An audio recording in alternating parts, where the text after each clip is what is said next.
There is just something different about being in person for an event, for anything that you're doing where you are around other people.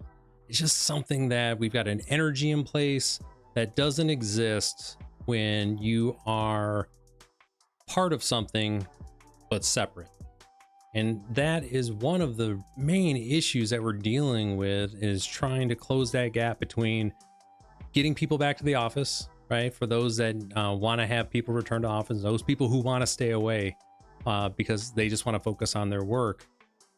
One of the things that we're missing out on, though, and this is where people are trying to find this in their personal life, is where can they go to meet with other people that they can connect with in the way that they need to in order to get that sense of belonging, like I said, that connection, whatever happens to be.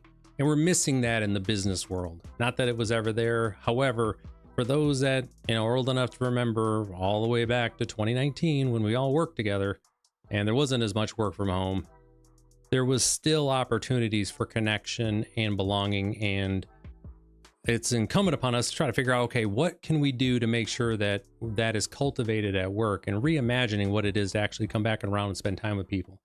And today I was researching for my clients really information along this path. We're trying to find ways to reimagine what it is to be in the office, to make sure that we were meeting the need for connection and belonging and the teamwork piece before we spent time on the business side of it, really building out a place there. So I'm going to be looking at an article today from Psychology Today talking about the social power of live events. And it's got some really interesting information there. I think we all know it, but it's always good just to see the data in front of you. For those that don't know, my name is Ryan Howe. I'm a business coach who works out of West Michigan and around the country. I come here on YouTube pretty consistently, just sharing information that I share with my clients, and I hope to earn your subscription. So let's take a look at this here. Now, links to this article are going to be in the description, so be sure to go check that out. Social power of live events. How live events shape our sense of connection and belonging. A large body of research has shown that social connection is vital for our physical and mental health. And we can, before we even get into the research, that's something that we just know. When you're with your people, whoever that happens to be and whatever version they are, there's an energy there, right? We just have it, and you are welcome. You are, again, you're welcome as an individual.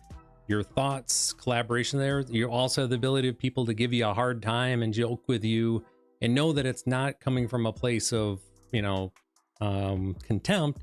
Rather, it's just, hey, we're just kind of, busting you up here a little bit because we care about you, right? It's like you're in a safe space. And that's something that has shown our physical and mental health just goes through the roof when we find those spaces, right?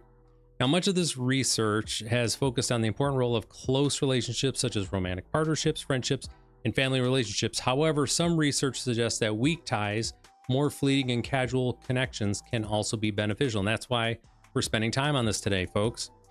Weak ties are what you have at work. They are. You will go to this place because you all have to go to this place. And there is goodness in these fleeting casual connections. Let's take a look here. So how can people increase their connections to other people via both strong and weak ties? One possibility explored in the research we're going to take a look at here by again, Daisy Brand and colleagues, just published in Social Psychology and Personality Science, explored how attending different types of live events can contribute to feeling more socially connected. So Brand and colleagues highlight the importance of role that attending live events could play in creating feelings of belonging and connection. And it has been well documented that loneliness increased during COVID-19, right? I mean, that makes sense. We were online and connected online more than ever, yet the feelings of loneliness that we all suffer have never been greater. And again, that's just where we're all at. So much so that when we have to go back to work, we're just like, no, we'd rather just not have to deal with that level of whatever issues and stress and constraint that we have at work. We'd rather not be connected to people and be lonely than have to go through the drama at work, right? Because there's always been that contention.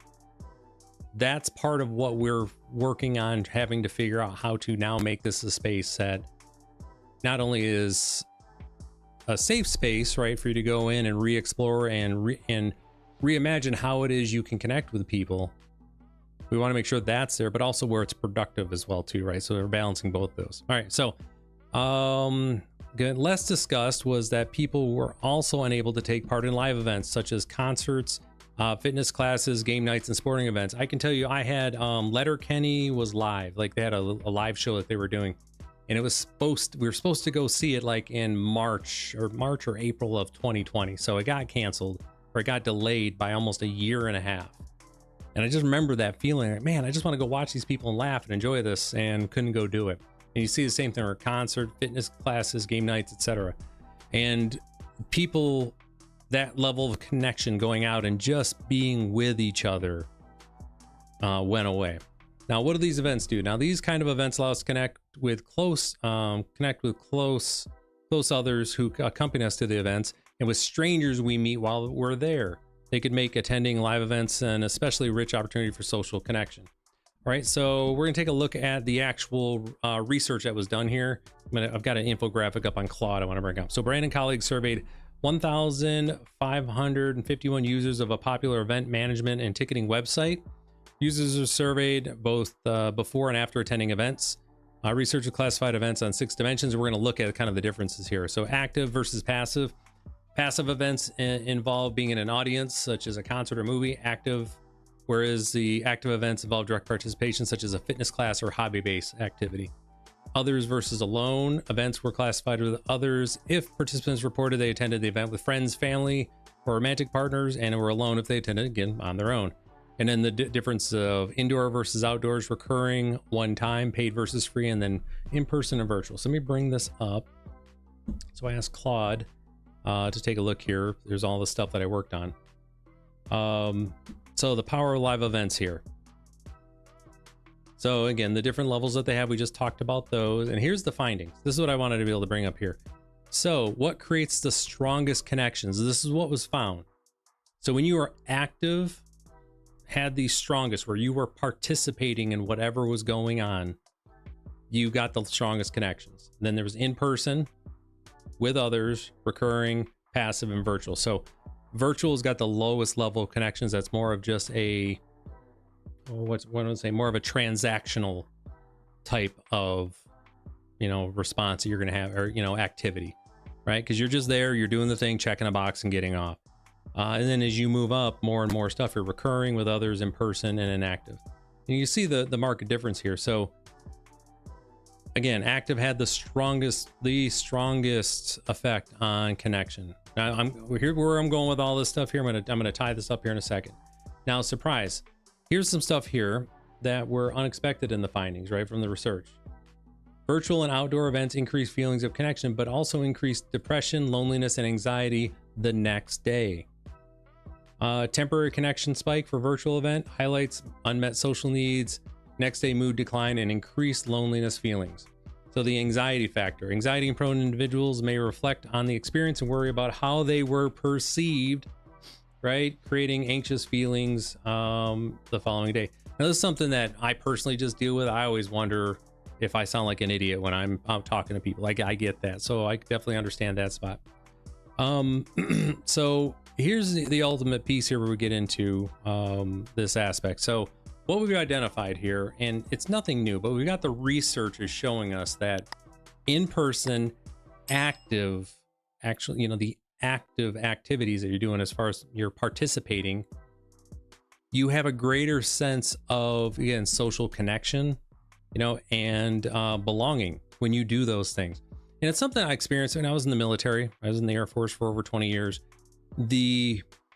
When you would go deploy with a group of folks, because you were there working together, sleeping together, everything was just, you spent eating together, working out together, everything together.